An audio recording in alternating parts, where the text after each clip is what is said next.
এটা প্রায় হয়ে এসেছে ছবিটা, তো আর একটুখানি বাকি আছে।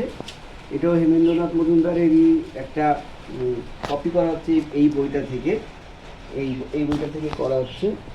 এর যে একদম এই মানে টিন যেগুলো আছে সেই মিলাতে হচ্ছে।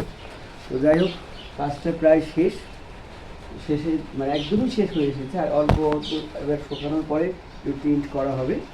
তো এই একটা অয়েল পেন্টিং করা সোজা, কিন্তু কপি করা কিন্তু বেশ কঠিন, কারণ ওই রঙগুলোর সাথে মিলিয়ে মিলিয়ে করতে হবে। তো যেহেতু এটা একটা মানে খুব বড় বড় মাপের একজন শিল্পী, তার কাজ সে মানে করতে পেরে বেশ আমি কৃতজ্ঞ, এবং সত্যি এখান থেকে অনেক কিছু শেখা গেছে। তো এর আগেও একটা করেছিলাম, তো টোটাল এটা নিয়ে দুটো হচ্ছে। তো আর এই দেখা একটুখানি বাকি আছে সামান্য, খুব একটা বেশি আর বাকি নেই, মোটামুটি হয়েই এসেছে। তো ঠিক আছে, এই পর্যন্ত। আর আমার এই ভিডিওগুলো কেমন লাগলো, এই সাবস্ক্রাইব, তারপর শেয়ার, কমেন্টস করলে ভালো হয়।